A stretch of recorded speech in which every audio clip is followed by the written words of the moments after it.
sorte y ahora estoy aquí, mírame. Y nada, muchas gracias a los organizadores. Y es verdad que la poesía ha tenido una influencia en mi vida casi biográfica por eso. O sea, mi padre era poeta, era un poeta aficionado, de los que se publicaban sus propios versos. Mi infancia está jalonada de momentos en los que mi madre, de repente a media tarde estaba ya haciendo los deberes y tocaba en mi puerta, en las puertas de mis hermanos y decía: niños, al salón que papá ha escrito un poema. Entonces había que ir al salón y mi padre leía siempre sonetos, porque mi padre pensaba en endecasílabo y todos los poemas que escribía eran sonetos. Y antes que mi padre, mi abuelo era poeta. Y mi abuelo, que es el primer hombre de mi vida, en el sentido de que, bueno, mis lectores saben que en todas mis novelas hay abuelos. Y en casi todas mis novelas hay nietas. Y todos los abuelos de mis novelas... Abuelos o personajes que son Virgilios, sí, que conducen, ¿no? Pero muchas veces abuelos, incluso sí, abuelos. Sí. Y todos los abuelos son mi abuelo Manolo Grandes y todas las nietas soy yo. Mi abuelo fue, bueno, yo creo que o por lo menos yo lo digo así, la primera persona que me tomó en serio, la primera persona que creyó en mí. Yo de pequeña era una niña muy poco atractiva porque era muy gorda y muy peluda y muy alta y nunca hacía de Virgen María ni de Angelito en la función de Navidad del colegio. Siempre hacía de árbol o de Rey Baltasar.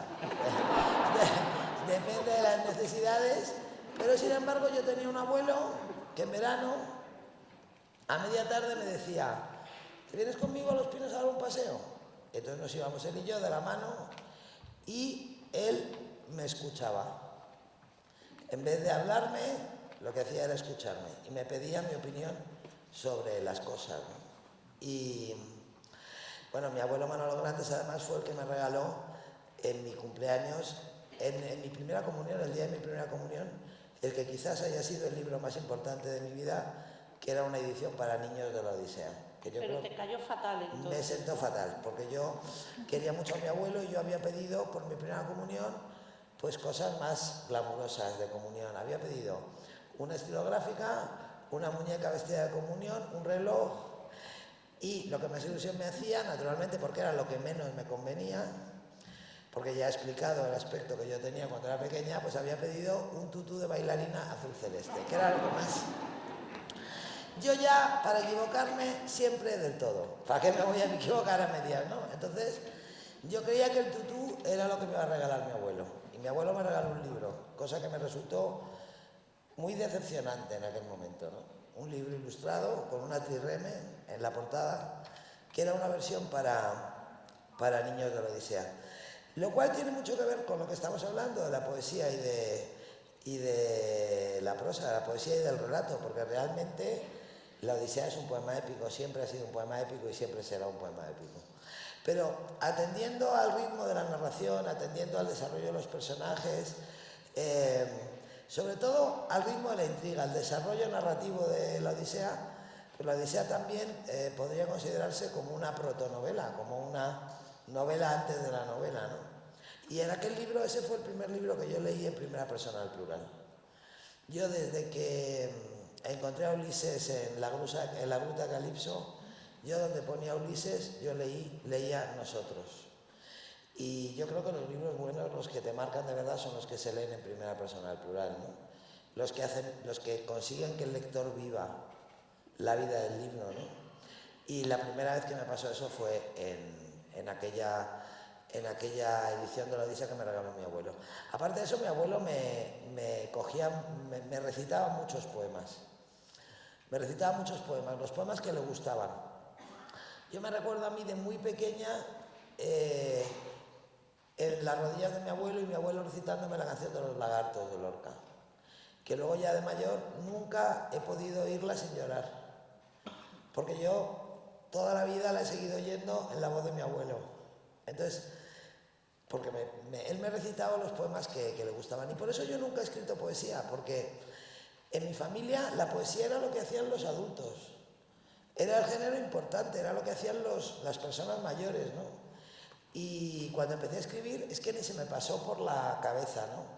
Escribir poesía, porque era Era como el género prestigioso, como el género difícil. Y entonces escribí novelas.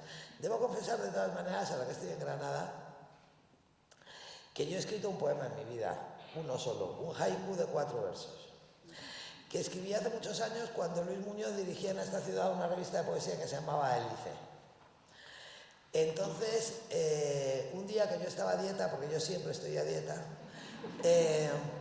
me acuerdo que estaba comiendo con Luis y no sé qué broma hizo él, y entonces yo dije, aunque no sea justo ni necesario, ayuno para ti. Y entonces él me dijo, has hecho casi un haiku, eso casi es un haiku, ponle un tercer verso que es un haiku. Y entonces escribí un haiku que era, aunque no sea justo ni necesario, ayuno para ti, porque tú eres Dios. El último verso era un poco de Luis. Y entonces él lo di a Luis Muñoz y me dijo que no me lo podía publicar. Le dije, pero ¿cómo no me vas a poder publicar si es el único poema que he escrito en mi vida? Dice, pero es que es muy corto, escríbeme 2 o 3 más y te los publico. Y eso fue en el año 96 o 97 y todavía estoy esperando la inspiración. O sea que escribir no escribo poesía. Una mezcla de poema entre Luis y Ángel González, ¿no? Si yo claro, fuese Dios y claro, tuviera el secreto. claro, sí, pero Luis puso el Dios a su favor. Lo puso en presente de indicativo, dijo, porque tú eres Dios y ya está. Y nada, y esa es la historia de la poesía en mi vida, y sin embargo, pues, es curioso, pero yo muchas veces los títulos de mis libros los he sacado de poemas y normalmente las citas de mis novelas son poemas o fragmentos de poemas porque, precisamente porque no está a mi alcance, yo percibo perfectamente ese carácter esencial que tiene la poesía, esa capacidad que tiene la poesía para contar en 2 o 3 versos lo que yo necesito muchas páginas para contar. En ese sentido, yo me acuerdo que cuando escribí Los aires difíciles, llevaba ya el 70% de la novela escrita y no tenía título, porque yo nunca pongo el título al principio, yo espero a que el título se manifieste. Y aquella vez no había manera de que se manifestara, porque yo no llegaba, no encontraba el título, ¿no? Y un día Luis recibió una primera edición de un libro de Alto Laguirre, me parece que Soledades Juntas, que ese título ya lo había pensado yo. Porque para mi novela, para Los aires difíciles, Soledades Juntas habría sido un título absolutamente maravilloso, pero claro, lo había puesto él.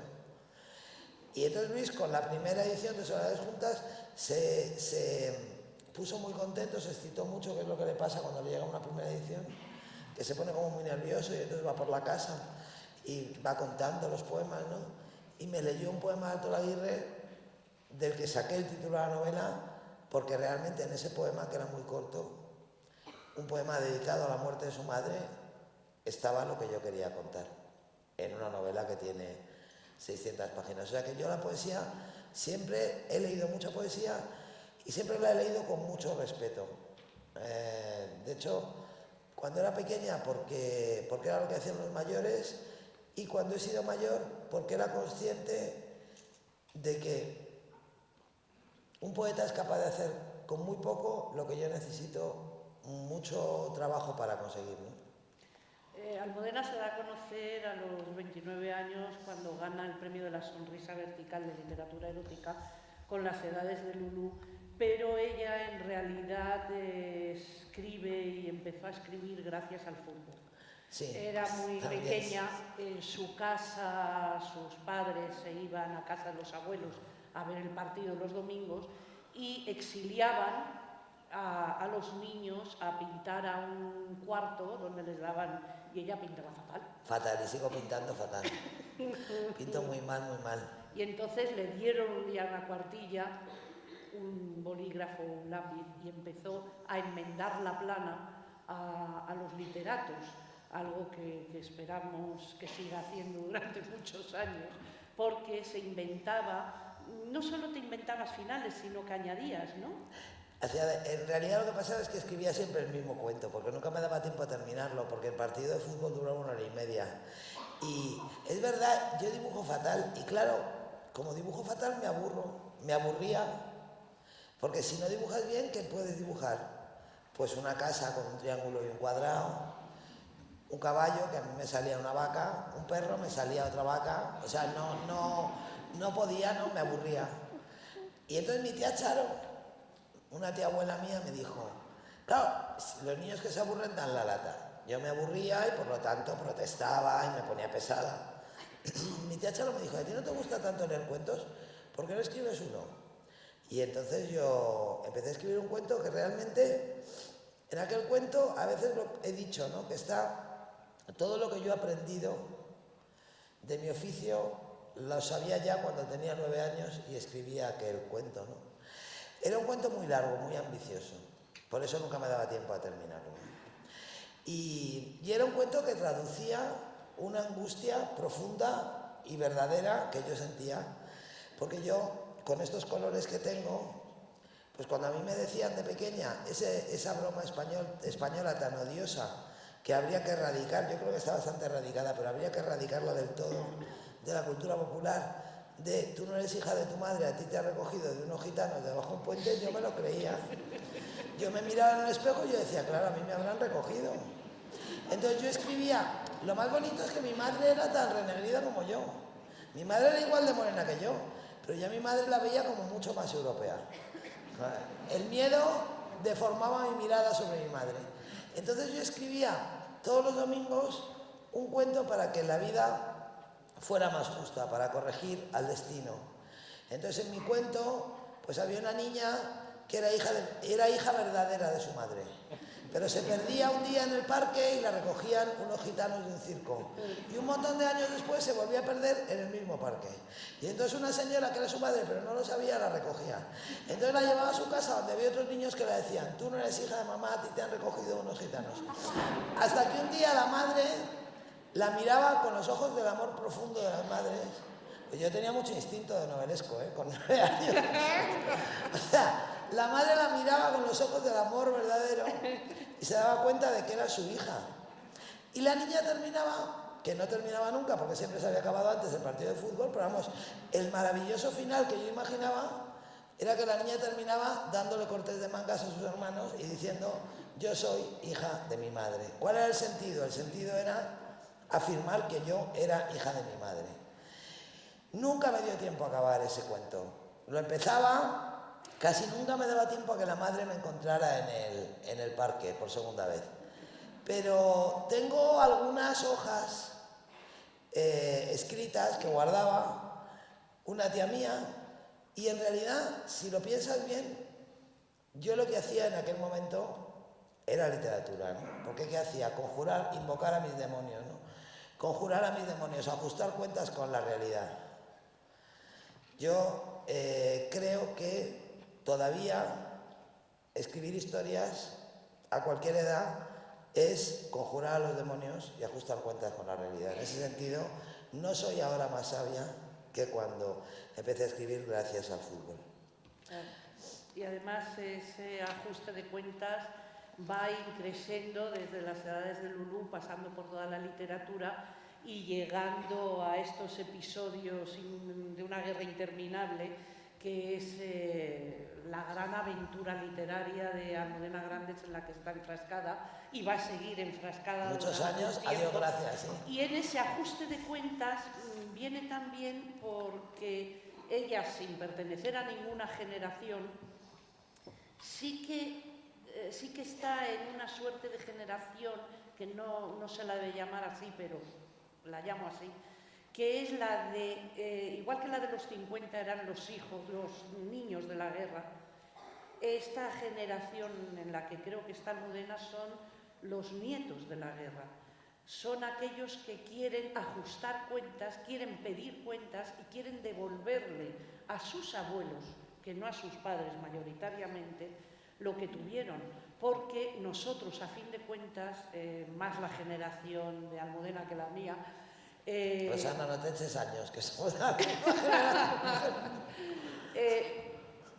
En realidad, la vida que quieren, a la que aspiran, la que desean, es la de sus abuelos. Sí. No la de sus padres, porque sus abuelos tuvieron libertad, tenían un nivel cultural altísimo, había una serie de cosas por las cuales la generación de Almudena está peleando y están en su literatura devolviendo a esos abuelos lo que se les robó. Devolviendo, y es una generación en la que encontramos, encabezada por Almudena, pero podemos encontrar ahí a un Cercas, a un Rafael Chirves, a un Benjamín Prado, en el campo que se mueven entre la poética y la literatura también estaría un García Montero, un Emilio Silva, perdón, Emilio no, Lorenzo Silva. Ah, sí, qué susto. Que se apellidan igual. Y en ese sentido son una generación de reparadores, de restauradores, como hay fontaneros, pues ellos son rehabilitadores, reparadores y restauradores y nada chapuzas. Nada chapuzas porque están devolviendo a una generación que la mayoría ha muerto, le están devolviendo lo que es suyo.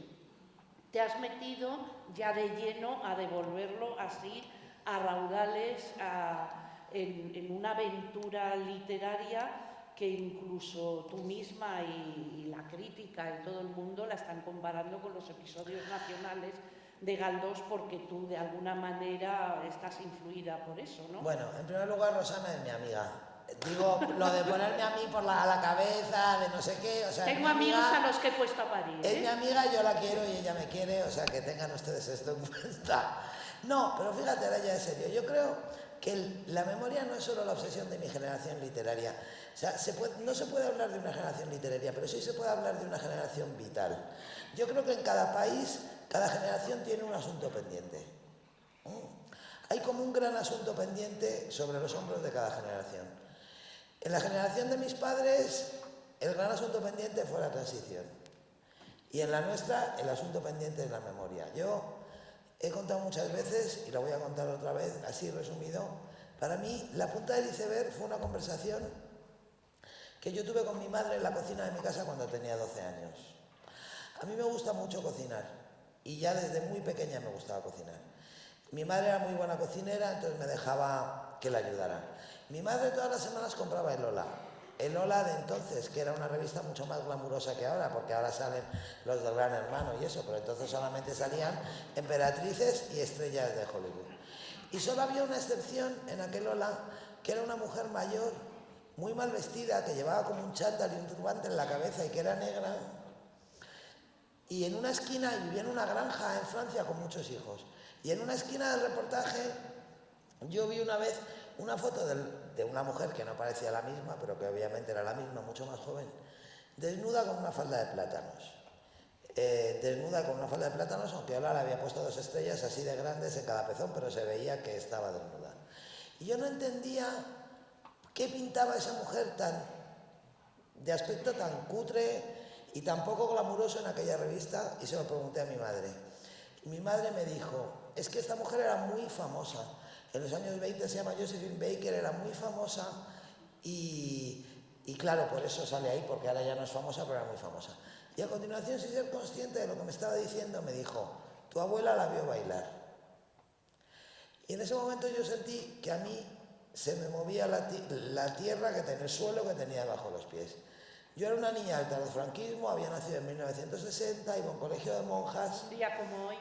Y un día como hoy, había nacido un día como hoy en 1960 y claro, yo como todos los niños en aquel momento creía que el progreso es una línea recta, que esa es la lección, la amarga lección que todos aprendemos antes o después, que no es así, ¿no? Yo creía que yo era más moderna que mi madre era más moderna que mi abuela. Entonces cuando mi madre, yo comprendo que puede parecer frívolo, ¿no? Lo de Josephine Baker, pero para mí, de verdad fue la punta del iceberg, y le dije a mi madre, pero, ¿qué abuela? Y mi madre me dijo, pues, ¿qué abuela va a ser? Tu abuela, mi madre. Y yo dije, ¿y dónde vio bailar a Josephine Baker? Porque yo pensé, bueno, igual es que la abuela viajó. Y me dijo, en Madrid. Y yo le dije, ¿en Madrid? ¿Pero dónde? Y mi madre ya un poco impaciente, como diciendo, ¿qué niña más petarda? Me dijo, pues ¿dónde va a ser? En un teatro. Y en ese momento yo pensé, ¿qué país más raro? ¿Qué país más raro? Que vivo en un país muy raro porque yo soy la nieta de mi abuela, que resulta que era más moderna que mi madre y que yo. Y además, siendo mi abuela, yo que soy su nieta no me puedo creer su vida. O sea, vivo en un país en el que los nietos no se pueden creer la vida verdadera de sus abuelos. ¿Qué ha pasado aquí? ¿Por qué esto es así, no? Yo creo que desde los 12 años, gracias a Josephine Baker, le llevo dando vueltas a esta historia, ¿no? A la historia de mis abuelas, mis abuelos y yo. Y es muy curioso, bueno, pues eso, esa sensación como de irrealidad que yo tenía, porque me parecía a mí, luego con el tiempo te das cuenta que España no es el único país en el que ha pasado eso, ¿no? Pero a mí me parecía que un país en el que los nietos se parecen más a los abuelos que a los padres es un país muy raro. Y yo creo que esa sensación la han tenido más o menos, antes o después, más intensamente o de una forma más superficial, casi todos los españoles de mi generación. Y entonces los que escribimos sobre ese tema, los que hacen cine sobre ese tema, los que hacen teatro sobre ese tema, y los que tienen trabajos que no implican, digamos, una exposición pública de sus obsesiones, pues están igual de obsesionados con ese tema, ¿no? Intentar comprender qué es lo que pasó aquí, ¿no? Y bueno, yo cuando escribí El corazón helado, esto también lo he contado muchas veces, yo cuando empecé a pensar en escribir El corazón helado, de Machado, claro, una de las dos Españas al arte del corazón, cuando empecé a pensar en escribir El corazón helado, yo creía que yo sobre la historia contemporánea de España lo sabía todo, que sabía todo. Había un par de temas que tenía que documentar. Entonces empecé a leer un poco, lo primero que descubrí fue que no sabía nada. Eso fue una gran cosa, ¿no? Y a partir de ahí me enganché a la historia contemporánea de este país, me enganché a la historia de mis abuelos, como se enganchan los niños a los videojuegos, exactamente igual. O sea, durante una temporada, mi hija, que era la pequeña, que entonces era más pequeña, llegaba a casa, me miraba y decía, mamá, ¿otra vez estás viendo películas en blanco y negro? Porque solo veía películas en blanco y negro de la República y de la posguerra, solo leía libros que tenían que ver con ese tema, de ficción, de no ficción, de los dos bandos, memorias, solamente veía fotografías, solamente oía música, me ponía yo sola con Concha Piquer. Era como un intento de recocerme completamente en ese, no para encontrar temas sobre los que escribir, ni para inspirarme, sino para comprender. O sea, lo que yo intento todavía es entender. Es muy curioso cómo todo el mundo tiene tantas ideas claras sobre un conflicto tan absolutamente complicado. Entonces, lo que intento yo, y llevo muchos años intentándolo, es comprender. Y en ese proceso yo me fui encontrando con una serie de historias de la posguerra, historias que en realidad me encontraron a mí, más que encontrarlas yo a ellas, que yo no podía meter en la novela porque yo había decidido exiliar a los Fernández. Entonces, sí, exilio a los Fernández. Y, bueno, no sabía qué hacer con ellas. Yo pensaba en esas historias, les daba vueltas, las mimaba, las miraba. Entre esas historias está la historia de Cristino, que contaré ahora, porque el lector de Julio Verne ya lo tenemos controlado. El lector de Julio Verne tiene un origen distinto, que es biográfico, no lo aprendí en un libro, lo aprendí en la realidad, ¿no? Pero bueno, yo tenía allí unas historias que me gustaban y no sabía qué hacer con ellas y pensé, bueno, pues al final, ¿qué voy a hacer con ellas? Pues novelas, ¿no? ¿Qué es lo que sé hacer? Y como yo pienso siempre en Galdós, porque Galdós quizá es el escritor que más me ha influido, primero como lectora y luego como escritora, siempre ahí en su despacho. Siempre lo tengo presente. Y tengo una hojalata muy bonita que me regaló Luis de una fábrica de chocolates antigua, con un retrato de Don Benito. Lo tengo frente a la mesa para que me vigile, para que no me deje hacer tonterías. Entonces, pues pensé, bueno, que tenía un modelo espléndido, que ya estaba probado, ¿no? Y desde entonces, bueno, a mí me hizo tanta ilusión, me pareció tan emocionante, me sentí tan feliz y de repente me pareció tan abrumadoramente privilegiado tener la oportunidad de intentar formar parte de una tradición en la que había estado Galdós, en la que después había estado Masao, que pensé que merecía la pena, ¿no? O sea, que merecía la pena intentarlo. Y la idea es hacer algo semejante, es decir, yo me invento una historia de ficción y la engancho, la encajo en un acontecimiento histórico real, de tal manera que los personajes de la historia con mayúscula, los que actuaron de verdad en la historia, interactúen dentro de la novela con los personajes inventados por mí. Y ese es el modelo de los episodios. El primero fue Inés y la Alegría y el segundo es El lector de Julio Verne, que me van a permitir que le haga un homenaje en esta ciudad a mi amigo Cristino Pérez, que estáis sentado, y que me hizo un regalo espléndido, ¿no?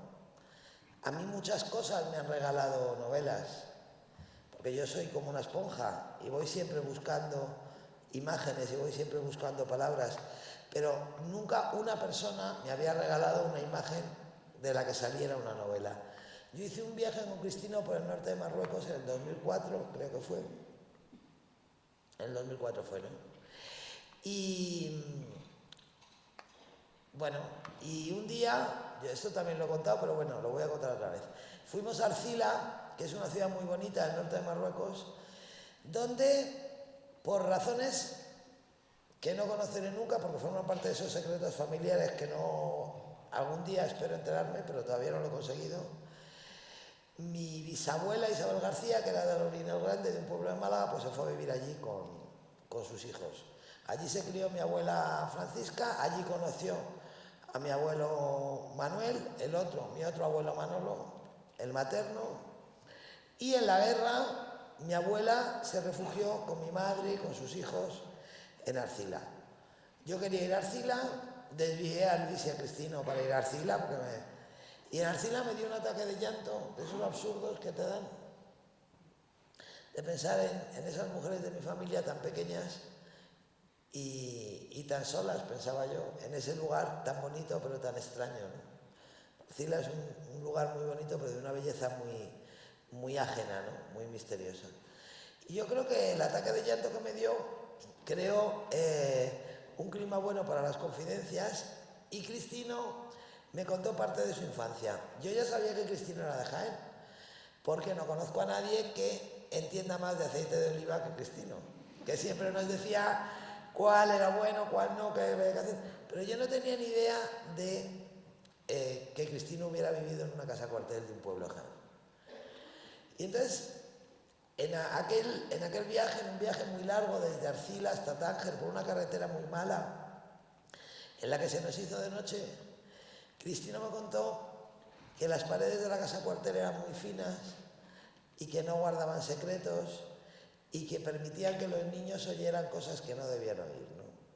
Entonces fue cuando me contó que en las noches de redada los niños oían los gritos de los detenidos cuando les daban palizas, y me contó que él oyó además una conversación de su padre con su madre, que su padre estaba muy preocupado porque el niño no crecía, era muy bajito, y le decía el padre de Cristino a la madre de Cristino: si el niño no crece más, no va a dar la talla, y si no da la talla, no va a poder ser guardia civil.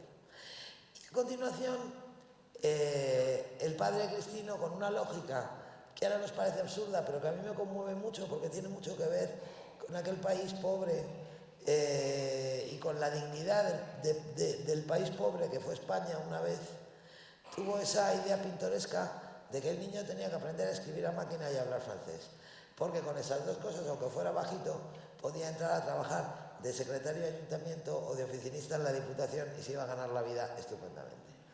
Entonces a mí Cristino me contó eso y me pareció una historia formidable, pero lo que me impresionó de verdad fue cuando me contó que por las tardes salía del cole y en vez de irse a jugar al fútbol tenía que ir a la oficina del cuartel y le ponían ahí unos suplementos para que llegara a la mesa, un cojín y un tomo y por mucho que él le subían, pero entonces los pies no le llegaban al suelo.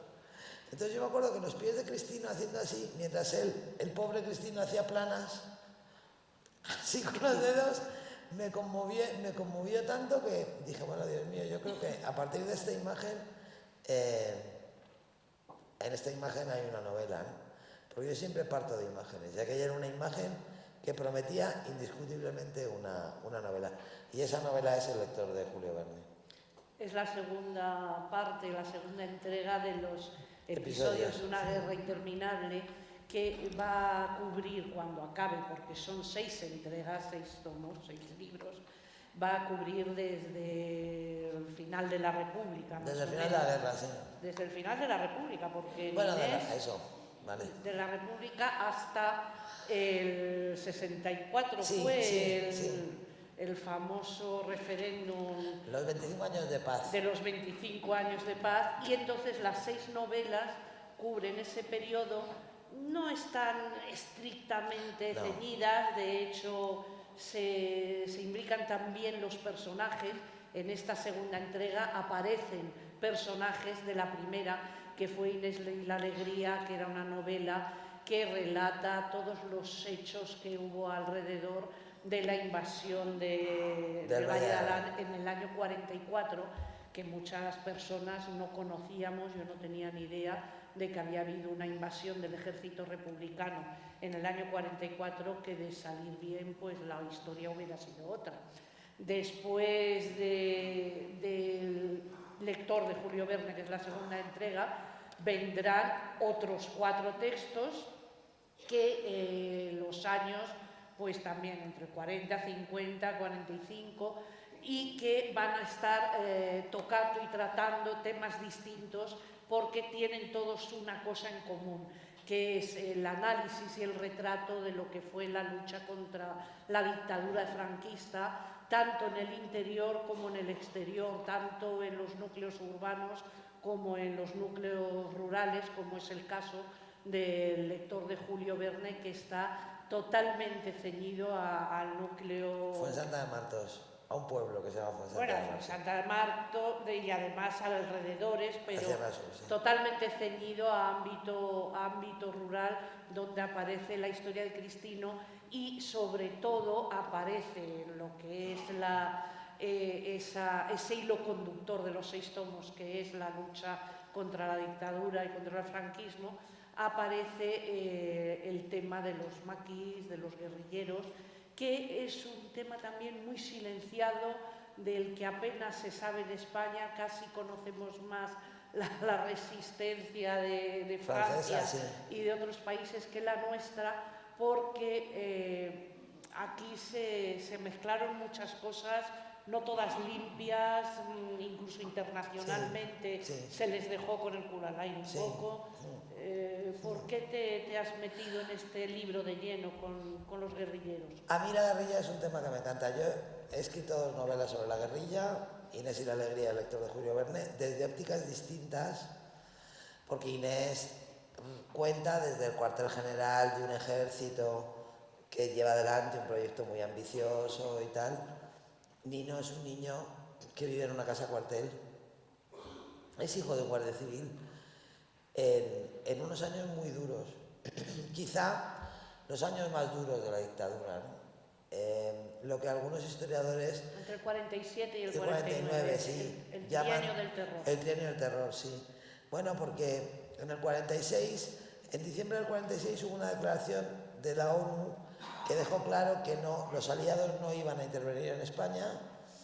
Entonces, el régimen decidió acabar con la guerrilla, y como no podía acabar con ella en el monte, porque llevaban muchos años intentándolo y no podían con la guerrilla en el monte, pues entonces optaron por acabar con la guerrilla en el llano. Entonces desataron una oleada de terror sistemático, indiscriminado, en las zonas rurales donde había guerrilla, ¿no? Entre las familias que apoyaban a los guerrilleros, que les acogían, que les daban comida, que les compraban medicinas. A mí me parece que España es un país tan raro, vuelvo a lo de Josephine Baker, ¿no? Normalmente casi cualquier país europeo, incluso te diría cualquier país europeo contemporáneo, y no solamente los de Europa Occidental, también los de Europa Oriental, han cimentado su identidad democrática en su tradición resistente, ¿no? En su tradición resistente, en su tradición antifascista, en la tradición de los luchadores por la libertad. Cuando han ganado, como en el caso de Europa Occidental, y cuando han perdido. Budapest, que es una ciudad preciosa, es una ciudad que está llena de monumentos a los héroes del 56 que perdieron. Los tanques rusos los pasaron por encima. Pero los demócratas húngaros miran hacia atrás y piensan, ¿con qué nos podemos identificar? Con esta gente. En Checoslovaquia pasa lo mismo. Por poner ejemplos extremos de que incluso en algunos países ni siquiera... Pero aquí, en España, tú vas andando por París, que como dijo Woody Allen, la resistencia francesa duró más la película que la resistencia francesa, y en todas las esquinas de París hay placas, ¿no? De aquí cayó Menganito, aquí cayó Zutanito, aquí cayó... Nosotros vivimos en un país en el que durante 37 años, sin faltar uno, todos los días se resistió a una dictadura. Y sin embargo, esa resistencia en el momento de la transición a la democracia fue un hecho incómodo que no se tuvo en cuenta y de alguna manera pues se pasó por encima. Entonces vivimos en un país que exalta su libertad, pero no reconoce a quienes han luchado por esa libertad. Y en el caso del lector de Julio Verne, el enfoque es muy peculiar, porque el que cuenta la historia es un niño. Y es un niño que está en un lugar muy definido, ¿no? Como muy significativo, en un momento muy duro, ¿no? En el que hay una represión enorme en el pueblo. Es un niño que está dividido, está partido desde el principio por la mitad en dos, ¿no? Entre dos amores, un amor complicado y otro amor igual de complicado, ¿no? El amor que siente por su padre, que él sabe que es un buen hombre, que está atrapado en un trabajo sucio y que hace cosas que no le parecen bien, pero él sabe que es un buen hombre y le quiere.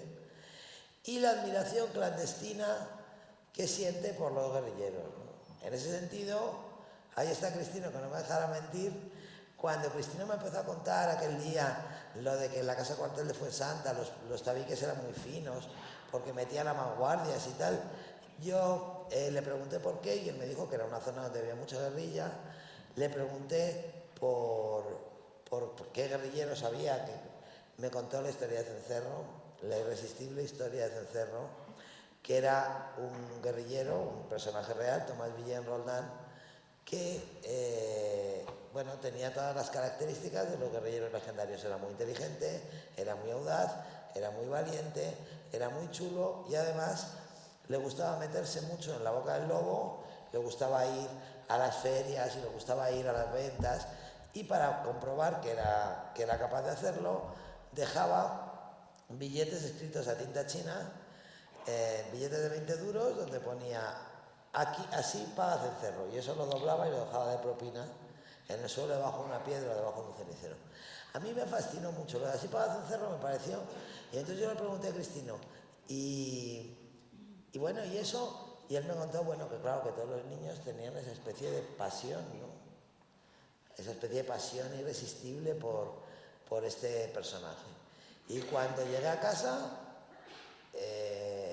cuando empecé a pensar, empecé a madurar que aquí había una novela, lo primero que hice fue irme a un libro a buscar a Cencerro. Y descubrí que Cencerro murió en el año 47 y Cristino había nacido en el año 49. Es decir, que él, que me había contado su vida como si lo hubiera visto todo, como si hubiera visto él esos billetes, como si los hubiera tenido en la mano, había nacido 2 años después de que Cencerro muriera. Y en ese momento pensé que era cuando iba a escribir la novela. Porque si una persona que había nacido 2 años después de morir él podía contarlo así, es que Cencerro no había muerto todavía. Y por lo tanto era bueno y útil y merecía la pena escribir esa novela. Y fíjate, voy a aprovechar para recomendar un libro que a mí me gusta mucho, pero he leído hace poco una historia, una novela francesa que me gusta mucho, que se llama HHHH. 2 H mayúsculas, un H minúscula, una H mayúscula, de un escritor francés que se llama Laurence Binet. Una primera novela de un escritor francés obsesionado por la epopeya de los asesinos de Heydrich.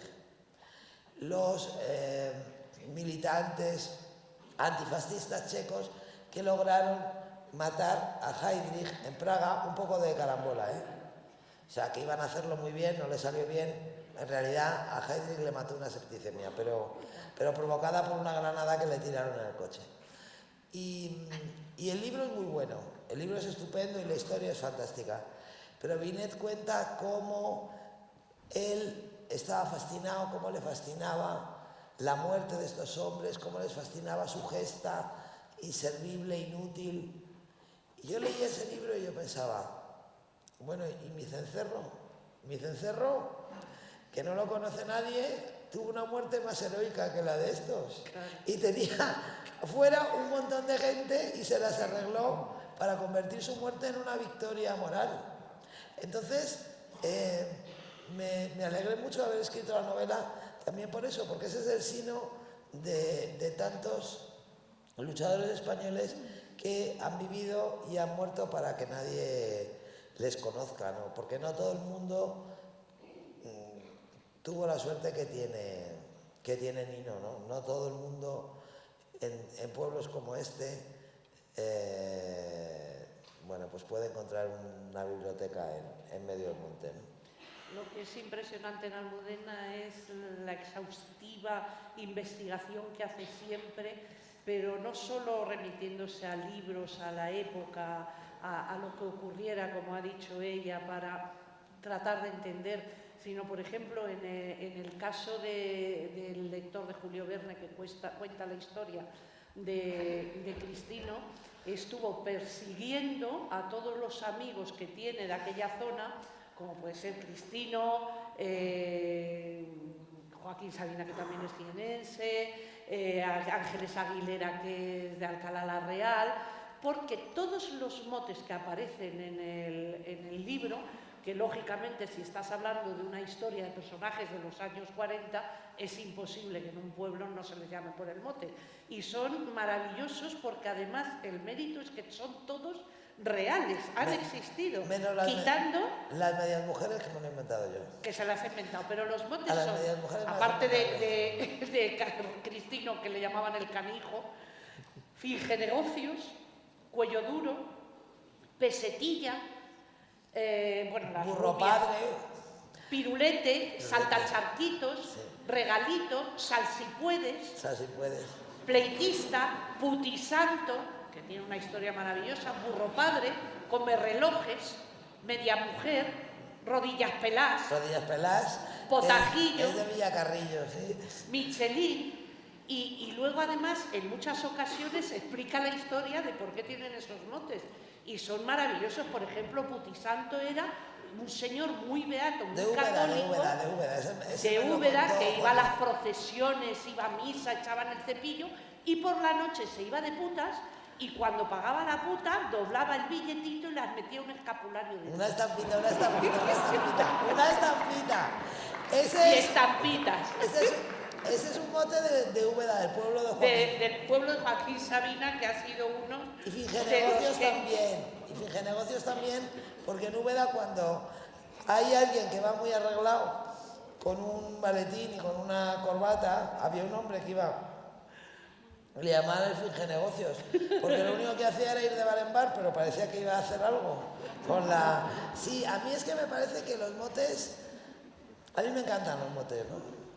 Pero los motes de Jaén es que me parecen tan buenos. Y yo pensaba que... Fíjate que yo venía a escribir Inés y la Alegría, que es una novela de un ejército guerrillero en la que naturalmente todos los protagonistas tenían un nombre de guerra, porque era fundamental que no les identificaran, ¿no?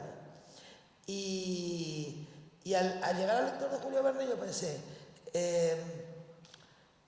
creo que me va a ayudar mucho, yo que soy una chica de Madrid, soy una niña de ciudad, me va a ayudar mucho a mí a transmitir veracidad y a transmitir verosimilitud a mis personajes si utilizo motes de la zona, ¿no? Motes que sean de verdad. Yo a Cristino no lo tuve en cuenta porque, como la novela pasa en Fuensanta de Martos, no quería ¿Por que... si le pegaban? Sí, por si me pegaban, le pegaban a él y por si me pegaban a mí. O sea, no quería que los fuensanteños buscaran y se encontraran, porque esto es de ficción, ¿no? El argumento es de ficción, las personas son de ficción. Pero pedí a amigos de pueblos cercanos y me dieron una lista de motes inmensa. Realmente usé muy pocos motes, podría haber usado muchísimos más. Y luego hay que decir también que yo escribí la novela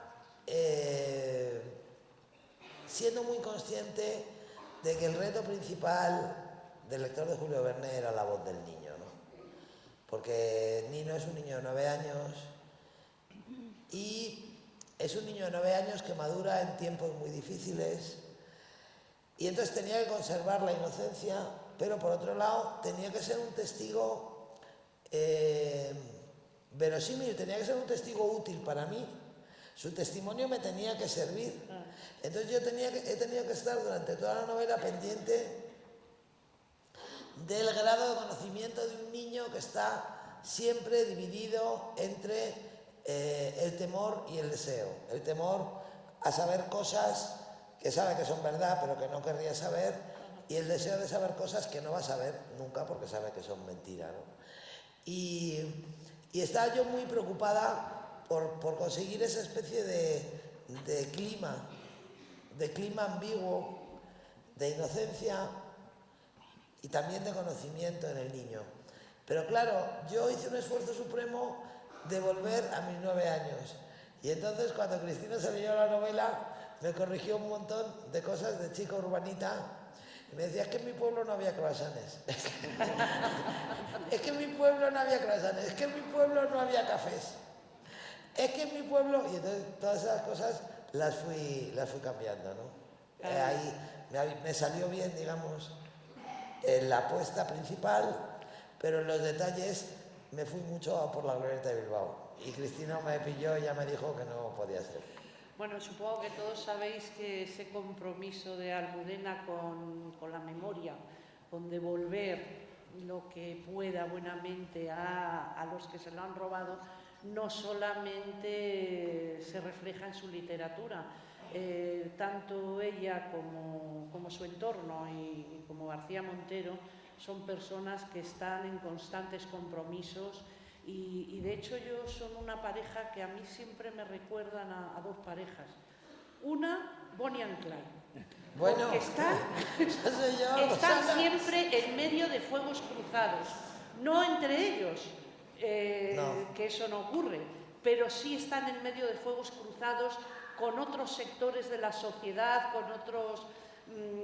con otros mundos que de alguna manera les agreden, porque agreden a sus pares.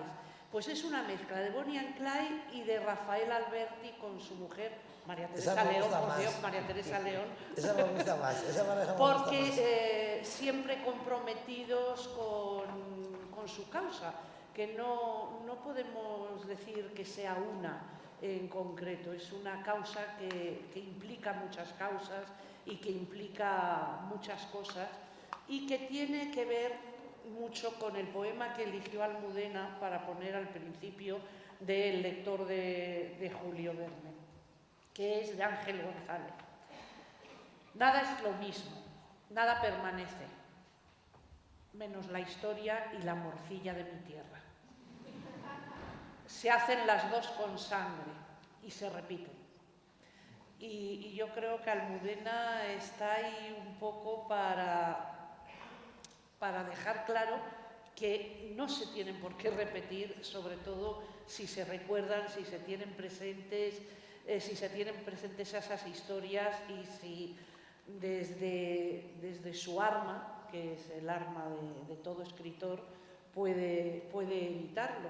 Me estaba acordando antes, cuando estabas hablando de los guerrilleros y de la guerrilla de los maquis, en España no había guerrilleros, había bandoleros, ¿no? Claro. De hecho, yo una cosa que hago mucho, y me preguntan, el otro día fue gracioso porque fui a presentar la novela no sé dónde, y en las preguntas una señora levantó la mano y me dijo, es que soy de un pueblo de Córdoba, y en mi casa toda la vida hemos oído hablar de maquis, y yo llevo oyéndolo a usted hablar 1 hora y no he dicho nunca la palabra maqui. ¿Por qué no he dicho la palabra maqui? Y entonces, bueno, digamos que el franquismo tuvo muchísimo cuidado, mucho cuidado en evitar la palabra guerrillero, ¿no? Porque la apuesta del franquismo fue asimilar la guerrilla a la delincuencia común. Entonces no había en los montes no había resistentes, sino delincuentes comunes, que eran pistoleros, que eran salteadores de caminos, que eran forajidos, pistoleros normalmente y bandoleros les llamaba la gente, porque claro, la guerrilla en España está asociada al ejército de la guerra de la independencia y era un término muy prestigioso, ¿no? Entonces los guerrilleros a sí mismos siempre se llamaron guerrilleros. Y maquis, que es una palabra francesa que tiene que ver con un matorral.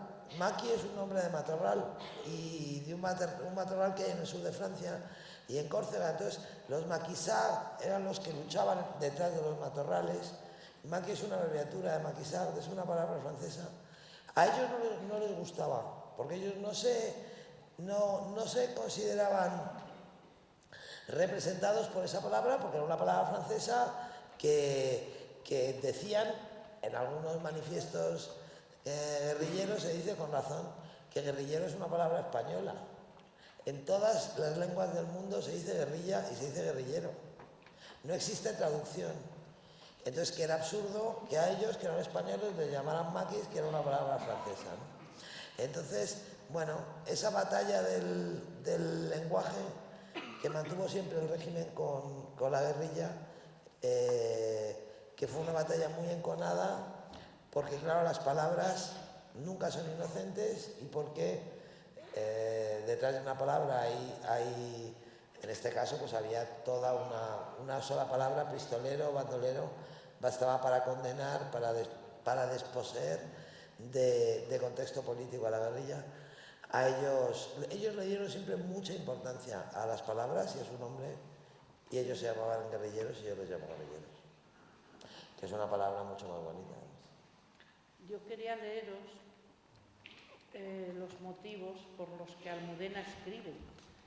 Dicho desde ella hace tiempo, espero que aún lo mantenga. Cuando era pequeña y leía un libro que me gustaba mucho, me inventaba a solas, para mí sola, otro final, la continuación que su autor no había querido escribir.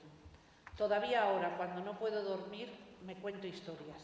Las pienso, las repaso, las describo en silencio con los ojos cerrados hasta que me quedo dormida.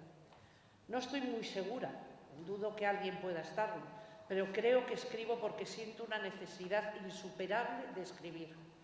Para mí, la escritura es un impulso que no se define por sus resultados, sino por su naturaleza necesaria, algo parecido al hambre o la sed, que pueden proporcionar mucho placer si se sacian o mucho sufrimiento si persisten, pero nunca dejan de ser dos necesidades, el hambre y la sed.